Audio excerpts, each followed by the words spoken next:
Hello, thanks for tuning in. Alright, today we're going to take a look at the Thunderbolt solar panel. It's 100 watts, monocrystalline by Harbor Freight. I do believe this will be the first video on YouTube about it. So Harbor Freight, if you're watching, send me some products to review. I'd be glad to. Alright, this just came out. There's not many reviews on the actual Harbor Freight website, and there are none online, so I figured I'd do one. It's a 100 watt panel. They look like half cell rows. And it's ideal for RVs, cabins, sheds, remote locations. Showing you can power small devices. Monocrystalline cells, lightweight and portable, 15 pounds. Maintenance free. Produces 25 amp hours on average a day. It's all under ideal conditions. So let me get it flipped around and see if we got something different on the back. Alright, we got it turned around. It is item number 57325. Again, it's 100 watts, 24 volts DC max.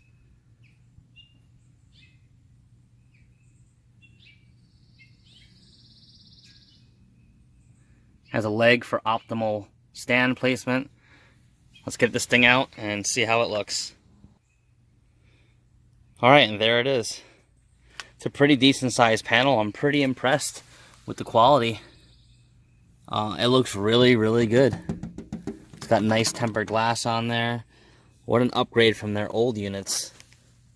Super nice. It's got legs on the back. There's your information. Looks like it's got a junction box here. Let's see what it says. Alright. It's an IP65. Just looks like it's the power wires coming out. Has pretty decent silicone back there. So I've got a battery box that I built, and we'll get this thing plugged into it and see if it produces any good power. Alright, it's about 4 o'clock, a little after 4, mid-May. I've got a battery box that I built out of spare parts. If you see there, it's 12.1. I've been running cooler off this for hours now. It's got about 44 amp hours of power inside this box, so we're gonna hook it up to some SEA connectors I put in here. And just, I forgot to mention, you shouldn't really plug it directly into the batteries. You should have some type of a charge controller in between here, and that's just a regular old Harbor Freight one, $20 charge controller.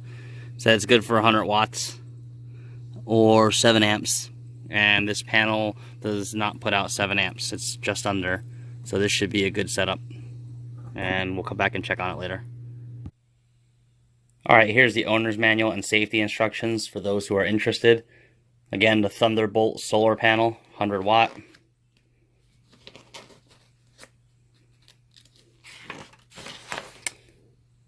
Just your simple warnings and precautions. There's your maximum current for the gauge wires that you should be running. Tells you about handling glass, just all the stuff to keep them out of trouble. There's your rated output. 18 volts DC at 100 watts is 5.56 amps. So 5.56.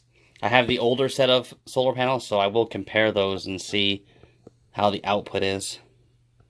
There is your angle for the panels.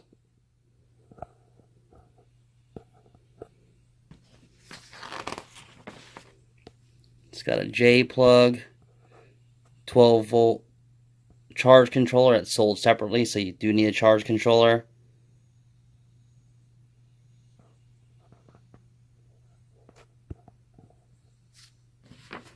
And there's your efficiency for permanent setups. And that's it. That's what you get. A solar panel, your junction box in the back, the SAE plug, 4 corner guards, and your mounting stand. So it is outside getting tested, and we'll see how much power we get out of it. Okay, it's been about 20 minutes. I changed out the charge controller for a different one because the Harbor Freight one started acting funny. It's old. As you can see, we are up to about 12.8 volts. I'm going to go ahead and check the current on this panel now that we got the sun out.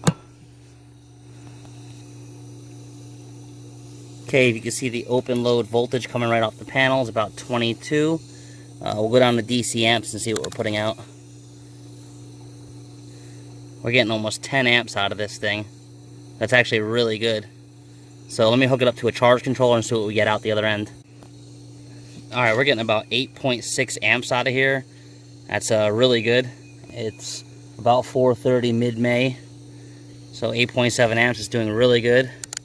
Let's check the DC voltage coming out.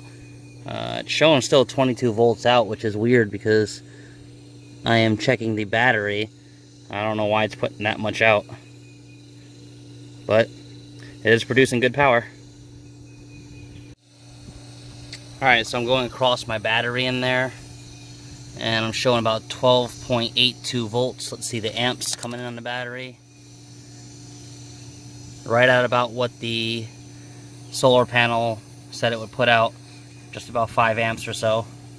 Like I said, it's past noon, so it's doing pretty well. It's putting out 4.8 amps. We'll let this thing continue to charge up and see if we can get these AGM batteries charged up. Okay, so it's been about 45 minutes. We plugged it in at 12.1. It's 12.9. So it's gained 0.8 of a volt. It was running at like 11.5 though. I had a small refrigerator running on it, so the battery was definitely lower than 12.1. It was just a recovery when I disconnected the cooler. So we'll let it go. It's 4:55. Like I said, less than an hour. Gained almost a volt back. I'm going to tilt it back in the sun and see how much more I can get out of it. Alright, it's been just over an hour. I think the highest reading we get is like 115 or so. 113.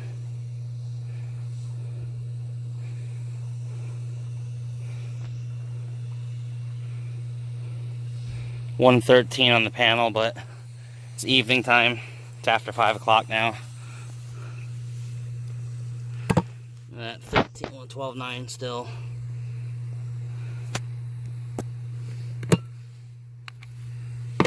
It's been on for about an hour, so it's gained almost a volt for an hour. Not too bad. Alright, the panel has been set up about an hour and a half. It's about 5:40. Sun's still hitting down on it pretty good. Like I said, it was plugged in at 12.1 volts. And it was draining about 11.5 while it had a load on it. We're now at 13. So we gained about a volt in an hour and a half. A full volt. Not too bad.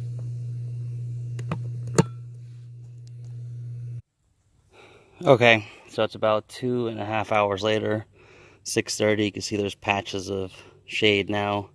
Sun is starting to crest over the trees. I had to move it so it wasn't shade for a second when I didn't realize it, but I moved it.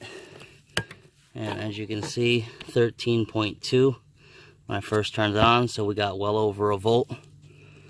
So I think this thing definitely does work. So for right now, I'm going to say it works. We're going to make some more videos on it with the power usage and see what kind of power we can get out of the box when running stuff and see if it maintains battery voltage. So thanks for watching. Please subscribe.